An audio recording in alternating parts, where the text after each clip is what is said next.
Do you know where actually England lost to Argentina yesterday? ওরা হারছিল যখন ওই যে বেলিংহাম যখন মেসির সাথে একটা অন ফিল্ড মানে অন পিচ একটা কনভারসেশন হয়েছিল, যে মানে কিছু কটু কথা শোনাইছে হয়তো। তো মেসির রিয়াকশন দেখে মেসি, আমরা সবাই বলছি যে মেসির এটা লাগছে and লাগছে।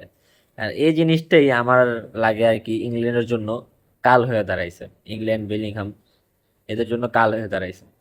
আর এই জিনিসটা করার জন্য অসংখ্য ধন্যবাদ দেওয়া উচিত ভাই বেলিংহামকে, কারণ এর কারণে কামব্যাকটা দেওয়া পসিবল হয়েছে। বেলিংহাম অ্যাকচুয়ালি মেসির পুরা মানে আন্ডার এস্টিমেট করে লেছিল এরকম টাইম, ঠিক আছে?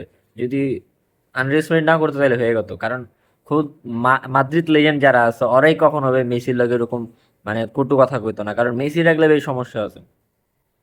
চাইলে ইন্টারভিউ চেক দিতে পারো তোমরা, ক্যাসিমিরো মার্সেলো ভাই, মাদ্রিদে ভাই অগণিত ইতিহাস গড়া ভাই, লিটারেলি ইতিহাস গড়া।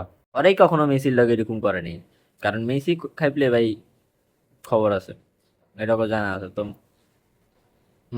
বেলিংহামের যদি এরকম কোনো এক্সপিরিয়েন্স থাকতো আগে, এখন তো হয়ে গেছে, সামনে যারা কখনো করবো না, যদি ইন ফিউচার কখনো ফেস করা লাগে, যেটা অ্যাকচুয়ালি মনে হয় না হইব কখনো, বাট এখন তো হয়ে গেছে। যদি এই এক্সপিরিয়েন্সটা যদি আগে থাকতো না, ঠিক আছে, তাহলে হয়ে গেত।